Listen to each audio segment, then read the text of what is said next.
This very night there stood before me an angel of God, to whom I belong and whom I worship. And he said, "Do not be afraid, Paul. You must stand before Caesar.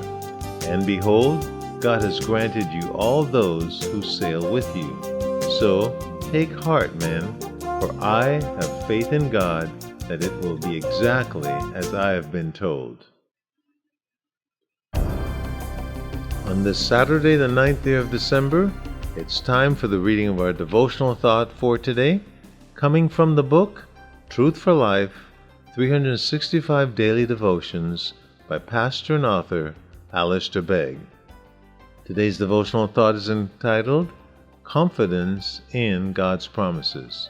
And the verses today, Acts chapter 27, verses 23 through 25, which reads, "This very night there stood before me an angel of God, to whom I belong and whom I worship. And he said, 'Do not be afraid, Paul. You must stand before Caesar. And behold, God has granted you all those who sail with you. So take heart, men, for I have faith in God that it will be exactly as I have been told." That's Acts chapter 27, verses 23 through 25. Alistair Begg writes, "As Paul traveled as a prisoner on a boat to Rome, a debate broke out concerning the right course of action for their trip. During the debate, Paul gave a warning in Acts chapter 27, verses 9 through 10. Apparently, he had already identified himself by his character and leadership, and when it came to sea voyaging, he had wisdom to share. So Paul advised against continuing the voyage on the basis of what he knew about the sea and the season, and from his personal experience of being shipwrecked. 2 Corinthians 11, verse 25. Paul's warning was discarded, but time proved him right. Suddenly, seemingly out of nowhere, the ship was beaten along by a storm of hurricane force called the Northeaster. Acts chapter 27, verse 14. The effect of the wind was so dramatic that in a moment a calm sea became devastating, and the vessel was so buffeted that the lives of all on board the ship were threatened. At some point, those who had dismissed Paul's warning had to look into each other's eyes and say, "You know, it's all over. We are clearly not going to get out of here."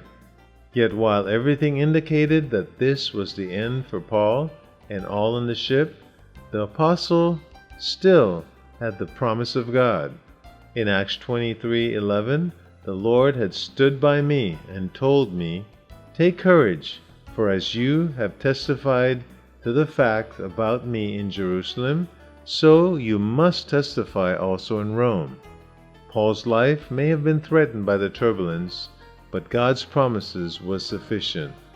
And it was a promise that his angel repeated to Paul at the moment of crisis on the ship. Despite appearances, there was no need to fear, for the promise that had been made and would be kept. Therefore Paul told those around him they could take heart, for God to whom Paul belonged does exactly as he had said. In our daily lives, our experiences and feelings don't always appear to agree with God's promises. We know that he has assured us, "I will never leave you nor forsake you," Hebrews 13:5, but that vow can feel empty or remote.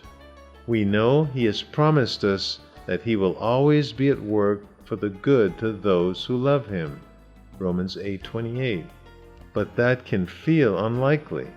We know that he has said that his children will see him face to face, Revelation 22:3 and 4, but that can feel impossibly distant.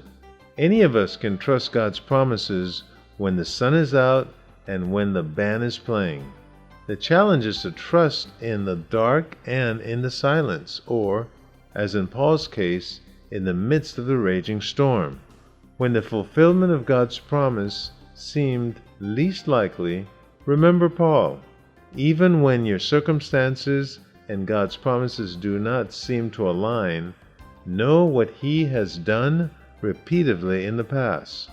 God will always keep His word. When waves after waves seem to be crashing against you, you can trust that God, to whom you belong and whom you serve, has promised to bring you safely to the golden shore and the eternal city. Amen. God has promised, and we can bank on His promises, because again, His promises are yes and amen. Well, that concludes our devotional thought for today, confidence in God's promise. And we trust that you can now regain or gain confidence in the fact that what God has said, He will do, no matter what circumstances or how big the waves and the roaring storms may be. He said it, He will do it. Trust Him. Those of you reading through the scriptures in a year, your assignment today, Esther chapter 9 and 10, as well as Luke's Gospel chapter 13, verses 22 through 35. Clive Walsh here. May the Lord richly bless you.